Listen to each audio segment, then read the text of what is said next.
Once upon a time, movies didn't just get reviewed, they got judged. A powerful watchdog could slap a big red mark on a film and suddenly it became the most forbidden ticket in town. And here's the twist. That kind of ban often made audiences rush even faster to see what the fuss was about. Why do we always crave the thing we're told to avoid? Let's dive into 13 films that were condemned on paper but celebrated in theaters. Psycho, 1960. Alfred Hitchcock's Psycho wasn't just a thriller, it was a cultural thunderclap. Released in 1960, the film followed Marion Crane, a woman on the run who makes the mistake of checking into the Bates Motel.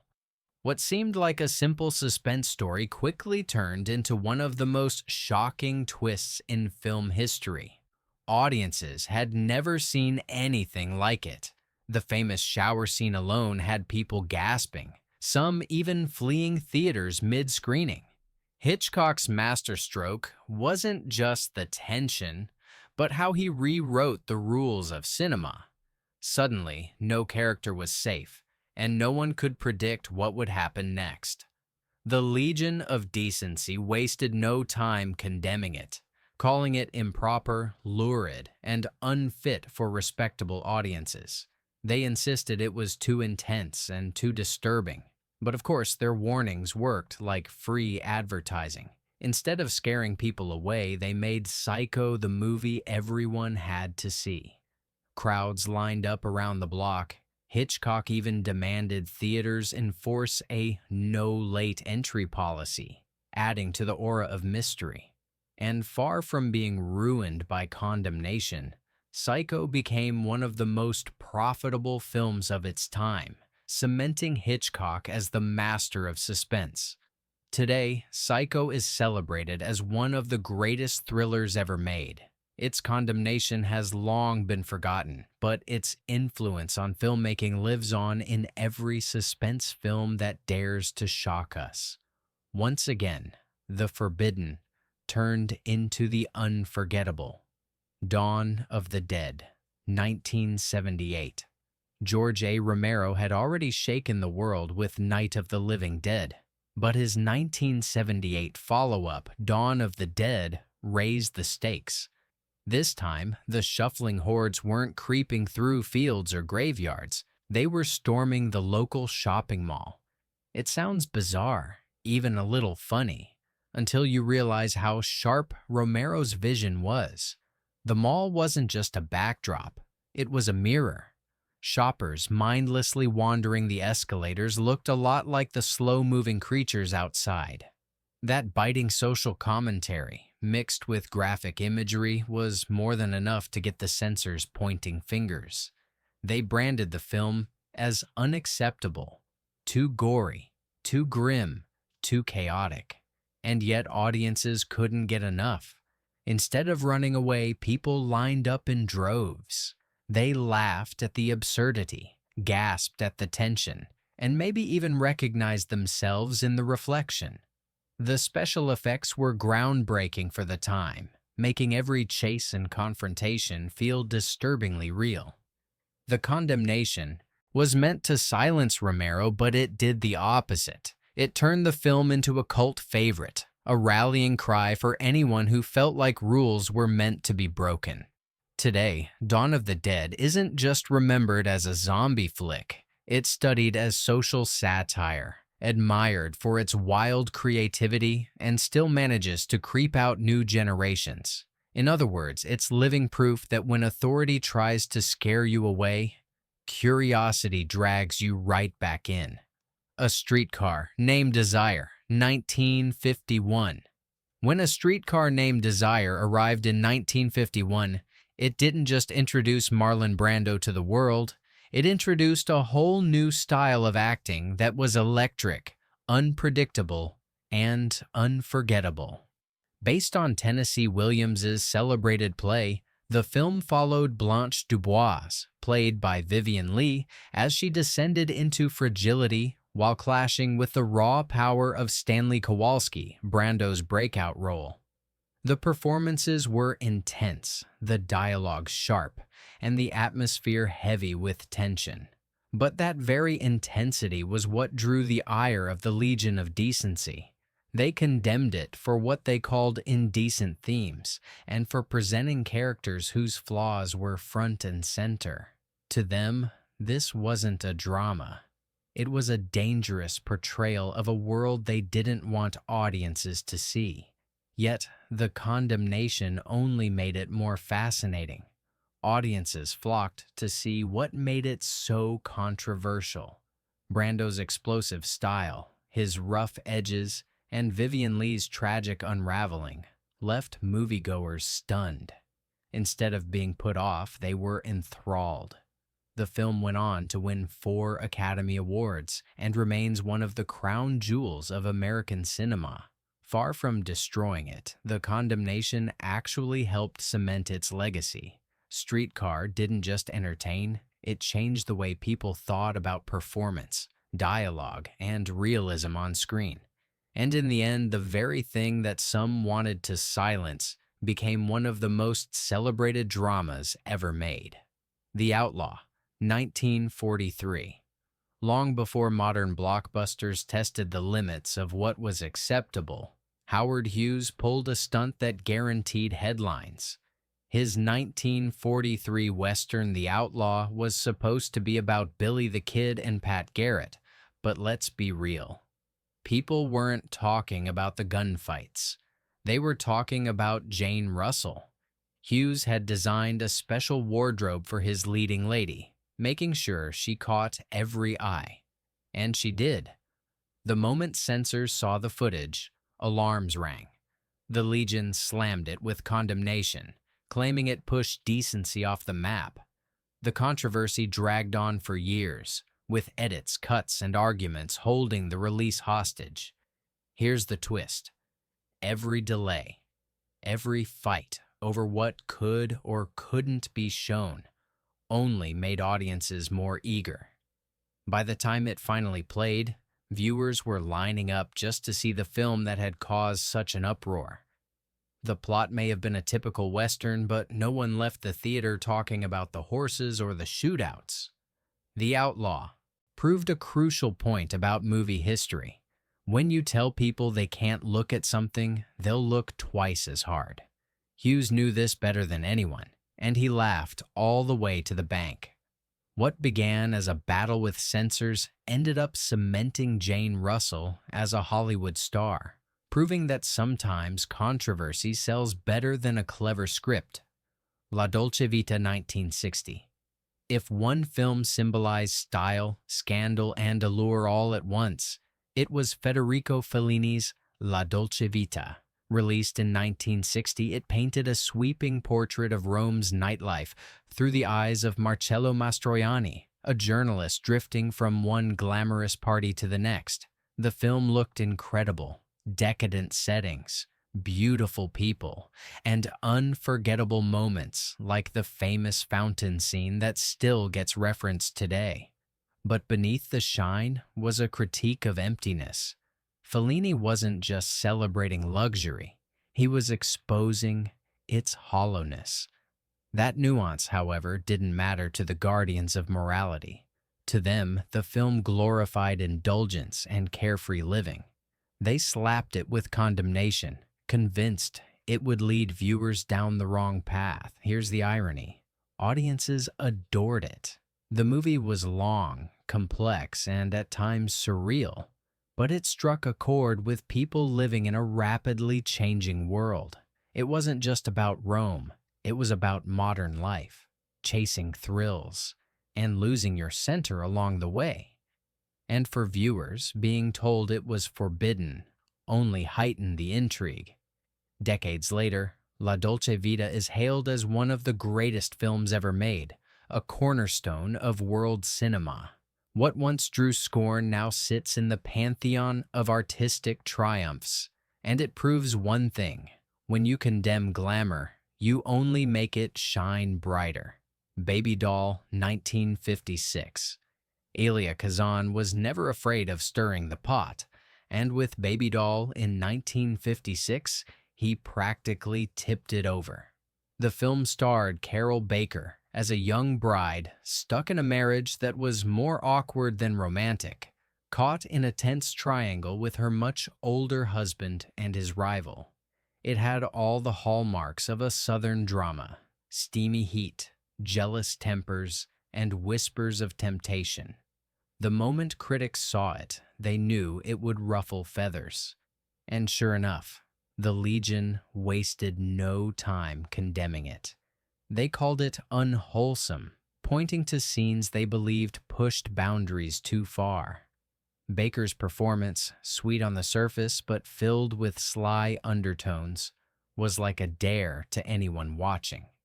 Here's the kicker: audiences couldn't look away. The controversy made Baby Doll a must-see, the movie everyone wanted to judge for themselves. Suddenly, small-town theaters had long lines of people curious to know why this one film was causing such a fuss. Even major figures in the press wrote heated pieces, some blasting it, others praising it as daring art. In the end, Baby Doll carved out a legacy not just because of its story, but because of how it forced viewers to confront what they thought was acceptable. Kazan knew what he was doing. He framed the tension so tightly that you felt the sweat dripping off the screen. Decades later, it's remembered as a film that dared to test limits and proved that when authority says, "Don't watch," people rush to the front row. The Moon is Blue, 1953. You wouldn't think a breezy romantic comedy could send watchdogs into a frenzy, but Otto Preminger's The Moon is Blue did just that in 1953. The movie followed a charming young woman, played by Maggie McNamara, juggling the attentions of two older men. The story was lighthearted, filled with witty banter, and miles away from anything grim. So why the uproar? Because the characters actually talked about things polite society preferred to keep under wraps. They joked, teased, and even mentioned topics that no Hollywood script had dared to before. That alone set off alarms. The Legion swooped in, condemning the film not for what it showed on screen, but for what was spoken. The condemnation backfired spectacularly. People didn't see danger. They saw fun. Viewers flocked to theaters out of sheer curiosity. Could a movie really be so bold just because of a few words? For audiences, it felt refreshing, like Hollywood was finally catching up to the way people actually talked in real life. The Moon is Blue ended up doing more than just entertain. It cracked open the door for movies to handle everyday conversations with honesty. What was once branded as improper dialogue is now remembered as a groundbreaking moment in American film history. It's living proof that sometimes even a comedy can push the culture forward. Some Like It Hot, 1959. Billy Wilder's Some Like It Hot might be the funniest film ever condemned. Released in 1959, it starred Tony Curtis and Jack Lemmon as two musicians on the run after witnessing a crime. To escape danger, they disguise themselves as women and join an all-female band where they meet Marilyn Monroe's unforgettable sugarcane. The setup alone was enough to make the guardians of decency panic. Disguises, mix-ups, and cheeky humor filled the screen. To them, it wasn't comedy. It was a disaster waiting to happen. They labeled it as crossing the line, condemning it for its playful bending of traditional roles. But audiences roared with laughter. Instead of being shocked, they loved every second of the mischief. Wilder's sharp writing kept the jokes flying, and the chemistry between the leads turned the film into an instant hit. Even Monroe, whose presence could command a theater on her own, delivered one of her most iconic performances. The condemnation only added to the excitement. Some Like It Hot went on to become one of the most beloved comedies of all time, landing on countless best-ever lists. The very thing that once had critics clutching their pearls is now celebrated as bold, timeless, and endlessly rewatchable. It proves that when a film makes people laugh that hard, no amount of finger wagging can keep it down. The French Line, 1954. By the mid-1950s, Jane Russell had already made headlines once with The Outlaw, but she wasn't done rattling cages. Enter The French Line, a colorful musical comedy filmed in eye-popping 3D. Russell played a wealthy oil heiress looking for love on a cruise ship. Sounds innocent enough, right? Not according to the guardians of the day. The reason was simple. Jane Russell was front and center, and the film leaned into her screen presence with outfits that left audiences buzzing. The Legion swooped in to condemn it immediately, calling it indecent and urging people to stay far away. Of course, that had the opposite effect. Suddenly, crowds wanted to see what exactly had been deemed too much. The gimmick of 3D also gave audiences a brand new thrill. Musical numbers popped off the screen, and Russell's larger-than-life performance practically reached into the theater. What was supposed to be a lighthearted romp turned into one of the most talked-about releases of the year thanks to the condemnation. Today, The French Line might seem tame compared to what came later, but back then, it proved a crucial point. When you spotlight something as forbidden, you practically guarantee that everyone will want a ticket. Russell herself shrugged off the fuss, laughing her way into a permanent spot in Hollywood history. And God Created Woman, 1956. Few debuts have made the world stop and stare like Brigitte Bardot's in and God Created Woman.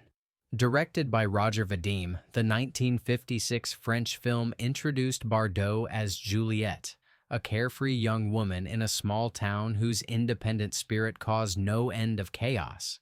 She danced, she flirted, and she lived exactly as she pleased, something audiences weren't used to seeing on screen. The Legion wasted no time condemning it, calling it a dangerous influence that undermined traditional values. But Bardot's star power was unstoppable. Audiences were fascinated, not scandalized. She became an international sensation almost overnight. Her image splashed across magazines and posters around the globe. The irony? What the censors tried to suppress became the very thing that made Bardot a household name. The film wasn't just a story, it was a cultural turning point. It gave people, especially young women, a different image of freedom and confidence. Decades later, the movie is remembered not for its condemnation, but for launching one of cinema's most enduring icons. It proved that charm, charisma, and energy on screen can outlast even the harshest critics. And God Created Woman didn't just get watched, it got celebrated. Kiss Me, Stupid, 1964. Billy Wilder had a knack for poking fun at authority, and with Kiss Me Stupid in 1964, he practically dared the Legion to react. The film starred Dean Martin as a charming singer stranded in a small town, where a struggling songwriter and his friend cook up a wild plan to get their tunes noticed. Their idea? Use a stand-in wife to keep the singer entertained. It was bawdy, cheeky, and unapologetically playful.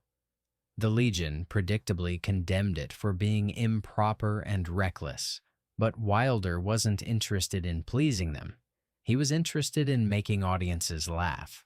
And laugh they did. While some critics at the time shook their heads, others applauded the wit and sharp timing.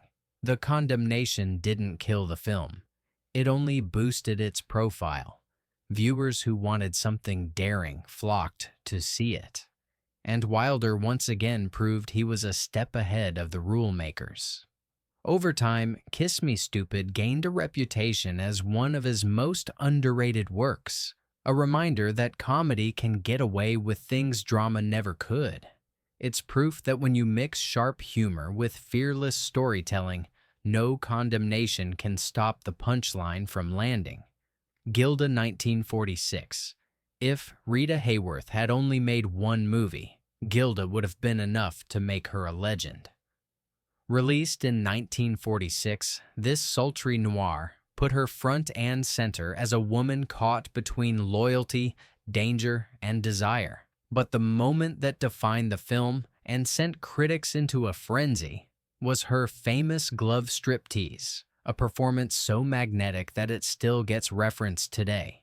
The Legion rushed to condemn Gilda, insisting it was improper and harmful, yet their warnings fell flat. Audiences were captivated by Hayworth's performance, her charisma practically leaping off the screen. She wasn't just a character, she was an event, and theaters were packed with people eager to witness it firsthand. Critics later hailed the film as a masterclass in noir, praising its atmosphere, suspense, and unforgettable lead. Hayworth herself said that men would go to bed with Gilda but wake up with her, highlighting the line between fantasy and reality. The condemnation only amplified her stardom. Gilda wasn't destroyed by the fuss, it was immortalized. Today, it's celebrated as one of the most iconic films of the 1940s, proving once again that when authority tries to warn people off, audiences only lean in closer. The Pawnbroker. 1964. Sidney Lumet's The Pawnbroker was unlike anything audiences had seen in 1964. It told the story of Sol Nazerman, a Holocaust survivor running a pawn shop in Harlem, played with gut-wrenching depth by Rod Steiger. The film dealt with trauma, memory, and the heavy weight of survival in a way that was raw and unflinching. But it also included scenes that pushed past what censors considered acceptable at the time. The Legion quickly condemned it, focusing on brief moments they found inappropriate rather than its deeper message about pain and resilience. Their reaction missed the point entirely. Critics, however, recognized its brilliance. The Pawnbroker was hailed as groundbreaking, a film that treated its subject matter with seriousness and demanded viewers face uncomfortable truths. It won awards, earned an Academy Award nomination for Steiger, and cemented Lumet as one of the boldest directors of his generation. The condemnation faded, but the film endured. Today, The Pawnbroker is remembered not for controversy, but for its courage. It showed that cinema could be more than entertainment. It could be a mirror, forcing us to confront history and humanity in ways no one expected. So there you have it. 13 films the so-called Guardians tried to bury, only to see them rise even higher. Isn't it funny how the forbidden label almost guarantees success? Audiences didn't run away. They ran toward the theater doors, eager to see what all the noise was about. Which of these films would you have lined up for back then? Drop your thoughts in the comments, hit like, and subscribe for more cinematic deep dives. The story of film isn't about rules, it's about those bold enough to break them.